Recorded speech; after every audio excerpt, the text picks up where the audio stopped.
what we've been talking about a lot has been obviously how do you take your own content and make that into something that can have impact online. But what do you do in between your publications, in between your conference presentations? How can you effectively use some of these social media tools to build your network so that when you have something to publish, you have a ready audience for it? Equally, maybe the impact you're trying to have is not necessarily the impact of the research, but the impact of an event you're involved in. So I thought perhaps the one that's most relevant could be when you're hosting a conference or a symposium or some sort of research day. How do you have impact on that day using social media? And the example I'm going to use is actually a conference we hosted here at Loughborough, and Tony was one of the co-chairs for the conference. So I was a sub-chair, something responsible for our social media strategy. But what I want to show you is what we did there and how we actually managed to create some measurable impact from that conference using Twitter. So conferences are short-term events. And when I say conference, like I said, this could be a student research day, it could be any other event. They're short-term events. The challenge is to try to use tools that can make them have a long-term impact. But to do that, like I discussed in regards to research, requires planning in advance. Because as you've seen, you can't grow a network in one day. If you start tweeting the morning of the conference, you can't have impact. You have to plan it right in from the start. So this is a photo of our conference, the main room, where people were, having their lunch, poster presentations. We had there was a lot of visual work, so we had photo displays, we had some computer screens that were showing different videos. And I just pulled out a screen capture again of one of the participants saying, fantastic conference, well organized, brilliant keynotes, inspiring presentations, creative work, chat scabs, good food, thanks. But this is on the last day of the conference. How did we get to there where participants were giving us reviews online? And by the way, we include that in our conference report. This is sort of we didn't ask people for survey forms, we just grabbed their tweets. Well, first thing, right at the start, if you know you want to use social media, and I think all of us in this room are fans of Twitter because it's been useful to us, but whatever the platform is you're going to use, you have to start thinking about it early. It has to be part of the first planning stage. A few things that are specific to Twitter is that, I don't know if you know this, but you can have multiple Twitter accounts, but you can only have one per email address. This is different. YouTube will let you create as many channels as you want. SlideShare, I think, will let you create a few as well. Twitter requires an email address per account. So you don't want to attach that to one person if you're actually going to try to get everyone involved in the project. Equally, if this is a conference that's reoccurring, you might want to create a Twitter account that will be used from conference to conference to conference so that you can that network follows the conference. So coming up with an email address is actually a critical first step, because I'm not giving someone else control to my email account, but I might want them helping me on Twitter. The other thing is coming up with a name. And here's where I'd say design in the digital world, we actually kind of fell short, because design in the digital world is too long for Twitter. We realized that shortly after, but it actually then limits how much content you can put in. You only get 140 characters. If your name is designed in the digital world, you've already used up a lot of your characters. So coming up with what that name is going to be, it has to be distinct enough, it has to be directly related to the event, but it should still be short enough.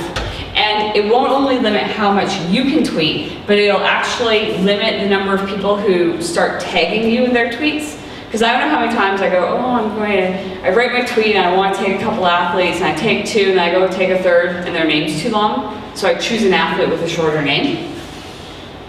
People do the same thing with conferences or with journal titles and things like that. So coming up with something that's short.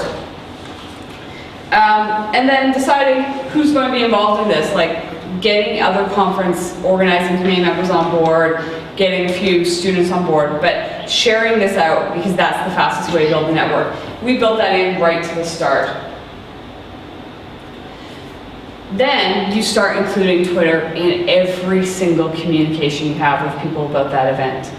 When we sent out the registration, the Twitter email is on that page. When we built the website, the Twitter account is on that page. And we started tweeting updates a year out.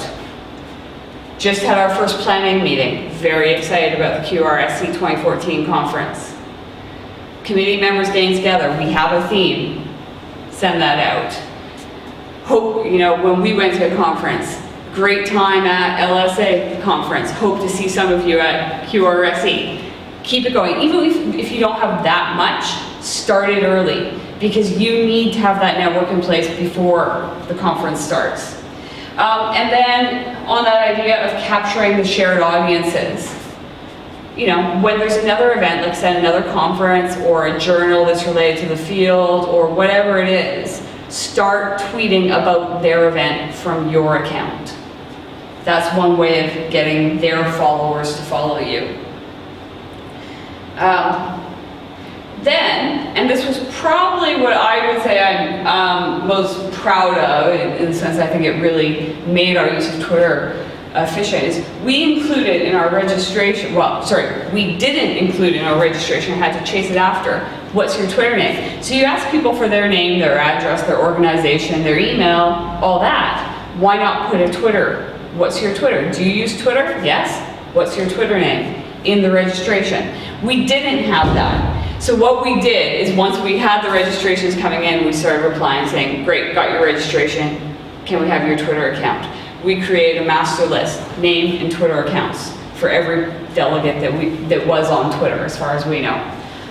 So that we only had, what was it, like 100, it was a conference of 140 people or something like that.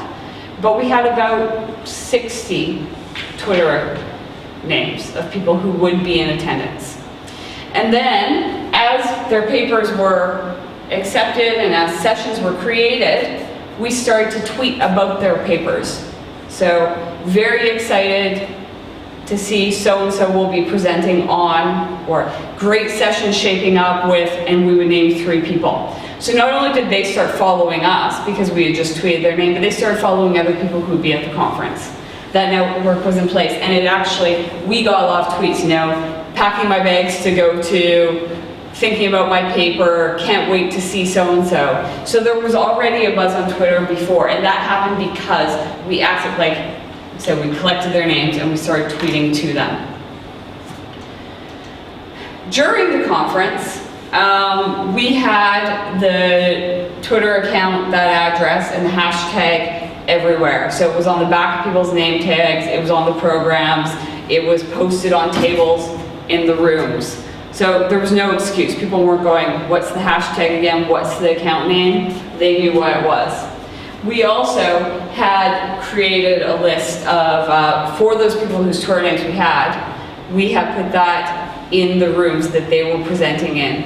And we had handed out a list to all of our conference organizers and to all of our graduate students who were helping out, so that in the room, as they were presenting, there was a grad student who knew the first presenter, this is their Twitter handle, second presenter, this is their Twitter handle. So they weren't searching people on Twitter during the presentation, they had right in front of them. And then we assigned a student to tweet from every single room. So if they didn't have an iPad or an iPhone or wherever, we gave them an iPad and said, your job is to tweet one question, one comment for every presentation in that room. And actually, I thought that was quite effective. Because we had our embedded ones, but then equally you have your audience who's generally joining in, but we knew that every single paper was going to get tweeted at least once. But the trick, I think, is how do you engage people who aren't on Twitter? Because that's 60 people of the 140 there. How do you convince the people who don't use Twitter at conferences what the big deal is? So in the main exhibition area that I showed you before, projected on the wall, we had Tweet Wall. So it's a screen like this, but I think we use Hootsuite or TweetDeck. These are free accounts. You sign them up and you register your name or your hashtag. and it just creates a rolling list of everything that you're mentioned in, right? So that people who themselves weren't on Twitter could still walk out and go, huh, that's what the conversation is on Twitter. I was just in that presentation. And there might be a photo of the presenter. But they didn't know that because they weren't on Twitter. So actually, I hope we encouraged a few academics to start using Twitter at that conference. So this was an example of things that were showing up on the tweet wall. During our keynote, Prof. Atkinson on reassembling ethnography, it made our, what do we call it, our exhibition space, I'd like to think a little more dynamic, but it also showed people how they could use Twitter and how others were using Twitter. And like I said, we used these in our final report. We used it in an article we wrote for our research center's newsletter. We sent photos and we sent tweets. We're not going to tell you that the conference went well. We're going to let participants tell you what they thought of the conference. And then post-conference, well, the conference is happening again in 2 years. We turned over that Twitter. You can change the name. So QRSE 2014 became QRSE 2016 a few days later, and the new organizer sent out her first tweet. Great conference, starting to plan for the next one. So she's now starting with 600 and some followers. I mean, 600 is not huge by social media metrics, but 140 people were at the conference and we have 600 followers. That is really helpful because this conference actually isn't tied to a professional organization or anything. So we don't have a membership, we don't have a newsletter, but we have 600 followers that will start advertising the next one too. But the point I really wanted to make is this only happened because we built it in from the start. Then maybe just to close, I'm going to talk briefly about how I use it at conferences. So that's one we organize. But one thing I like to do is, you're attending a conference. I was at a workshop yesterday. It's 3 hours. How do I get the most out of the 3 hours? Well, prior, I find out if they have a Twitter account. I find out what hashtag they're using. And I start to see, have they been tweeting, maybe who the keynotes are, start following them as well. If I'm presenting, I send out the title of the paper I'm presenting to them. That's a cue to them to start following me. They might advertise it. I might get a couple more people in the audience. Maybe not, but it took me a couple minutes, right? If I am working on a project that has an online presence, I start tagging that as well. And don't just put the conference name. David McGilvery was one of the keynotes there, right? See if you can get his attention or to the attention of people who are following him. Good practice to always tag your institution, your research center, your funder, whoever you're there on behalf of, right? So for me, that's the Pierre Harrison Center at Loughborough and the University of British Columbia Center for Sport and Sustainability. Tells them where I'm not in the office today, but I'm at an event. But they appreciate that, and I know Katie here is usually tweeting the activities of all the academics of the center who are sort of out on their behalf. And then I also try to bring in people who aren't at the conference. So other stakeholders. I was presenting work that on the Paralympic movement, so I started tagging International Paralympic Committee, Canadian Paralympic Committee. SHRC is actually the equivalent of like ESRC, but it's my funder, so tweeting them as well. Then, while I'm at the conference, I like to tweet presenters. If it's someone I'm interested in, right? They just gave a great presentation that spoke to me. So I'll tweet them sometimes a question. I'm not the best at asking questions on the spot. I don't like having the whole room turn and look at me ask a question. But I might ask a question on Twitter, and actually at this conference, not only did the speaker reply, but I had 2 speakers come and find me during the coffee and lunch breaks and say, was it you who tweeted me? And we had a conversation, we kept in touch. So it's not just about saying good presentation, interesting talk, but it's about giving them something they can reply to and engage with. So a question or a comment. Here I said, you might want to think about interactivity versus intercreativity in website design. Came back, once again, we started a conversation over lunch hour, we talked a bit about both of our work. And does it have a, huge impact on my network? Not huge, but these spikes are conferences. Yesterday I was at a workshop, I have 20 new followers today. After QRSE, I probably had 40 new followers, right? So there are these little jumps. And it's not just about the number of followers, but yesterday it was the English Federation of Disability Sport that started following me. That's a pretty big one in my field. They have a pretty good audience.